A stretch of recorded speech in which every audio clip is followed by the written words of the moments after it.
I've just watched Sliding Doors again, which is a film in which the main character, played by Gwyneth Paltrow, in one scenario she catches a train and she sees her boyfriend having an affair with another woman and she leaves him, and in the other scenario she misses the train, she doesn't see that her boyfriend is having an affair and she carries on as pretty much normal. These two different stories show how her life could work out differently. Just thinking about my life and everything that's happened lately, and I've actually just booked my tickets to Australia. I'm going in December and I could not be happier.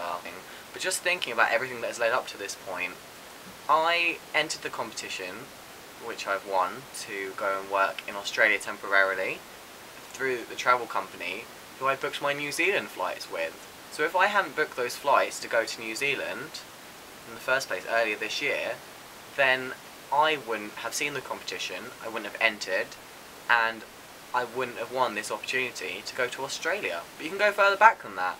My best friend actually recommended the travel company, which is why I booked through them.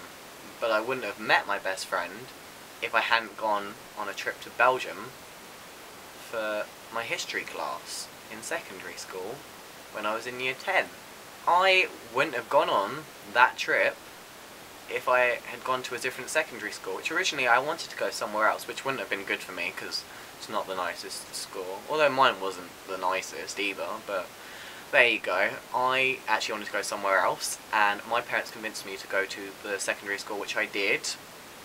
And so because of my parents, I went to that secondary school which had the trip to Belgium, where I became friends with my best friend, who recommended the travel company who I booked my New Zealand flights with, who I then found the competition through to go to Australia, which is why I've won the trip to Australia. It's just funny how all the small things in life can build up to something so huge and so life-changing, and you don't know it at the time. And so it's just got me thinking, and I'm sure you can go further back than that. I'm sure everything leading up to that point was going towards what's ultimately happened. And my dad was actually just saying to me, imagine if I told you last year that you were going to skydive, that you were going to go quad biking, that you would be winning this opportunity in Australia. And I thought to myself, yeah, you're actually right. I never would have dreamed that this would happen. All these small things that you just don't think about, just day-to-day things that happen that can change your life.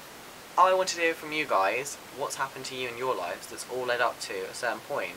Just a chain of events which have happened for you, which has caused something really big and really important in your life. I'm Dan, and that's been part of my life story. Ciao.